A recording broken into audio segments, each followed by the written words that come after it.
नमस्कार फ्रेंड्स, मैं राजेंद्र यादव आप सभी का स्वागत करता हूं आपके अपने ही YouTube channel M with Rajendra पर। तो यूपी टेट 2021 के लिए पर्यावरण अध्ययन की सीरीज और एक बेहतरीन क्लास यहां पर लाए हैं। 16वां सेट है। तो स्टार्ट करते हैं। एक बार सभी लोग लाइक और शेयर कर दें।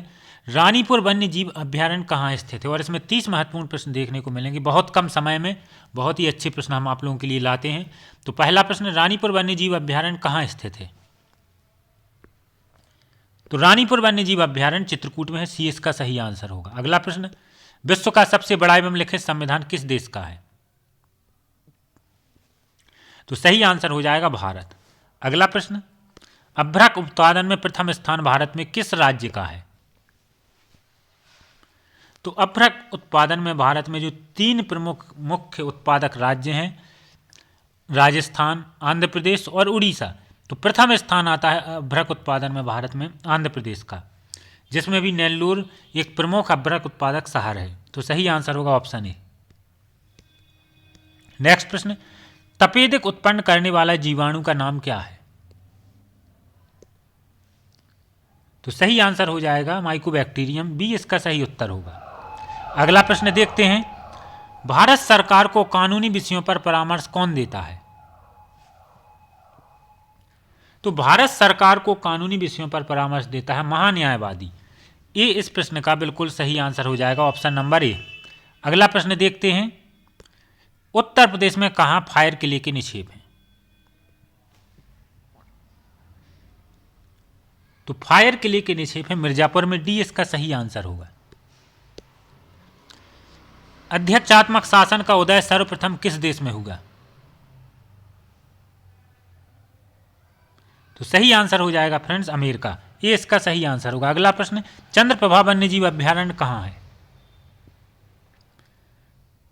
तो चंद्रप्रभा वन्यजीव अभ्यारण्य कहाँ है? चंदौली में, वाराणसी के पास। डी इसका सही आंसर होगा। अगला प्रश्न, निम्नलिखित में से कौन सा स्वपोषित है?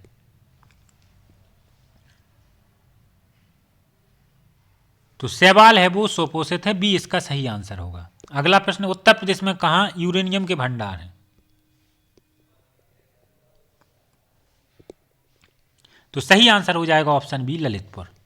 एकमात्र यूरेनियम उत्पादक जिला उत्तर प्रदेश का ललितपुर। अगला प्रश्न देखते हैं, वृद्धि हार्मोन कहां से स्रावित होते हैं? तो वृद्धि हार्मोन है वो पिट्यूटरी ग्लैंड से स्रावित होते हैं। ये इसका सही आंसर होगा। अगला प्रश्न, केंद्रीय जल एवं विद्युत अनुसंधान केंद्र कहां है? तो सही आंसर हो जाएगा खड़कवासाला। ये इसका सही आंसर होगा, जो कि पुणे में स्थित है। कहीं कहीं ऑप्शन में खड़कवासाला नहीं रहता है, पुणे रहता है, तो पुणे सही आंसर होगा। अगला प्रश्न, संयुक्त राष्ट्र संघ में हिंदी में भाषण देने वाले प्रथम व्यक्ति थे?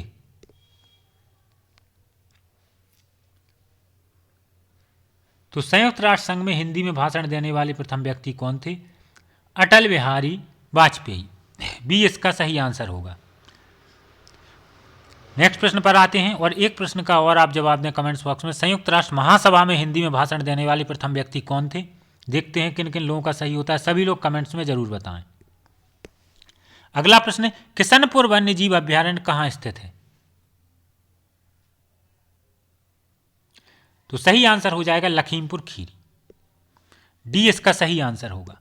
अगला प्रश्न, कौन सी समिति नियंत्रक एवं महालेखा परीक्षक की रिपोर्टों की समीक्षा करती है?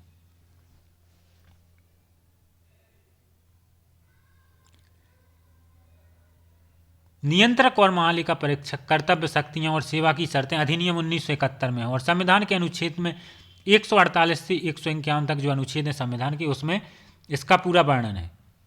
तो सही आंसर फ्रेंड्स यहाँ पे हो जाएगा क्या? लोक लेखा समिति। लोक लेखा समिति नियंत्रक एवं महालेखा परीक्षक की रिपोर्टों की समीक्षा करती है। जो लोक लेखा समिति है भारत की संसद की सबसे पुरानी और सबसे महत्वपूर्ण समिति है।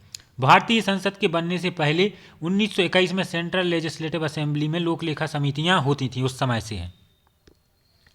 अगला प्रश्न, भारत में किस संवैधानिक पद पर कोई महिला नहीं रही? तो सही आंसर फ्रेंड्स यहां पे हो जाएगा उच्चतम न्यायालय के मुख्य न्यायाधीश।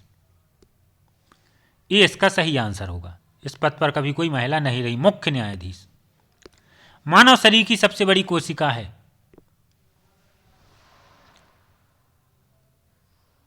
तो सबसे बड़ी कोशिका है तंत्रिका तंत्र, ये इसका सही आंसर हो जाएगा। अगला प्रश्न देखते हैं, ऊंचाहार ताप विद्युत परियोजना किस शहर में है?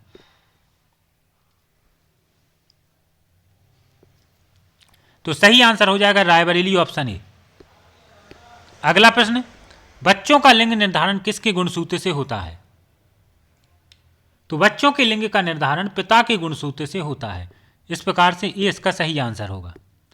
अगला प्रश्न देखते हैं, निम्न में से कौन सा राष्ट्रीय उद्यान किसी प्रदेश की राजधानी में स्थित है?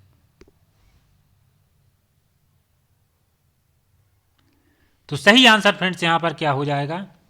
ऑप्शन नंबर बी, वन विहार राष्ट्रीय उद्यान, जो कि कहां पर स्थित है? भोपाल, भोपाल मध्य प्रदेश में, जो कि मध्य प्रदेश की राजधानी है। संजय राष्ट्रीय उद्यान भी मध्य प्रदेश में स्थित है। इंद्रावती कर्नाटक में, गंगावल महाराष्ट्र में। अगले प्रश्न पर हम आते हैं, प्राक्कलन समिति के सदस्य चुने जाते हैं। तो प्राक्कलन समिति के सदस्य केवल लोकसभा से चुने जाते हैं। इस प्रकार से ऑप्शन नंबर ए इसका सही आंसर होगा। अगला प्रश्न, कोशिकीय तथा आणविक जीव विज्ञान केंद्र कहां है? तो कोशिकीय तथा आणविक जीव विज्ञान केंद्र कहां पर है? हैदराबाद में, डी इसका सही उत्तर होगा। अगला प्रश्न, विश्व पर्यटन दिवस निम्न में से किस दिन मनाया जाता है? विश्व पर्यटन दिवस 2021 की थीम क्या थी? ये सुपर टेट के लिए क्वेश्चन हो गया। तो सही आंसर होगा, विश्व पर्यटन दिवस निम्न में से किस दिन मनाया जाता है फ्रेंड्स? 27 सितंबर को, डी इसका सही आंसर होगा। और अगर इस बार की थीम की बात की जाए तो समावेशी विकास के लिए पर्यटन, ये 2021 की थीम है, टूरिज्म फॉर इंक्लूसिव ग्रोथ। तो डी इसका सही उत्तर होगा। अगला प्रश्न, किस अनुच्छेद में है कि मत बराबर होने की दशा में लोकसभा के अध्यक्ष का मत निर्णायक होगा और वह उसका प्रयोग करेगा?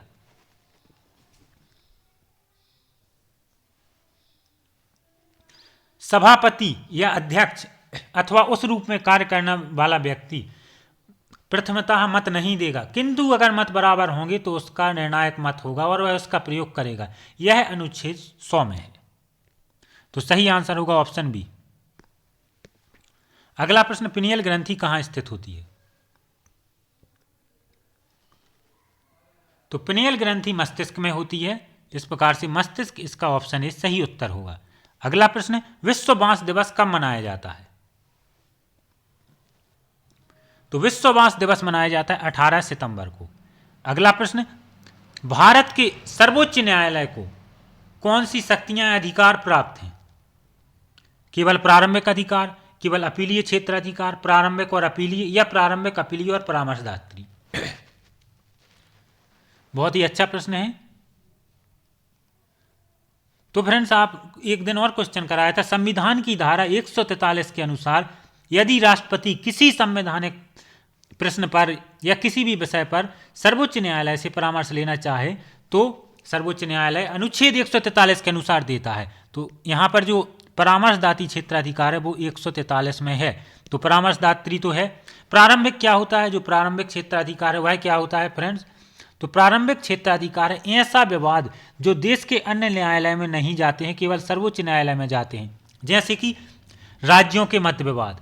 ठीक है फ्रेंड्स, मौलिक अधिकारों से संबंधित विवाद, जैसे राज्यों से अगर बात की जाए तो संघीय सरकार में एक या एक से अधिक राज्यों के बीच विवाद, तो ये आते हैं प्रारंभिक क्षेत्राधिकार में। तो ये भी फ्रेंड्स क्या है? उच्चतम न्यायालय के क्षेत्र में आता है प्रारंभिक क्षेत्राधिकार। तो पहला ऑप्शन हमने देख लिया और परामर्शदात्री भी देख लिया। अब सिर्फ बचा हुआ है क्या? अपीलीय क्षेत्राधिकार। अपीलीय क्षेत्राधिकार फ्रेंड्स क्या होता है?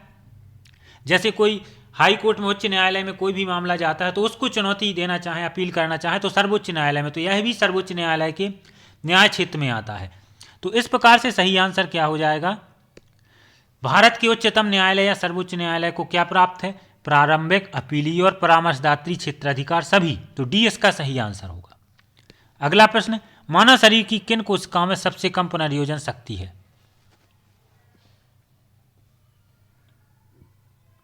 तो मानव शरीर की किन कोशिकाओं में सबसे कम पुनर्योजन शक्ति है? तो सही आंसर हो जाएगा फ्रेंड्स मस्तिष्क कोशिकाओं में। मस्तिष्क कोशिकाओं में सबसे कम पुनर्योजन शक्ति है। सही आंसर होगा ऑप्शन नंबर ए। अगला प्रश्न, किस अनुसूची में शहरी क्षेत्रों के स्थानीय स्वशासन के बारे में वर्णन है? तो यह 12वीं अनुसूची में वर्णन है। आखिरी प्रश्न देखते हैं, स्तनधारी कहाँ यूरिया बनाते हैं, जरूर बताएं 30 में से आपसे कितने प्रश्न बने। तो सही आंसर हो जाएगा लीवर में, ये इसका बिल्कुल सही उत्तर होगा। तो इसी के साथ फ्रेंड्स यहाँ पर 30 महत्वपूर्ण प्रश्न समाप्त होते हैं। धन्यवाद।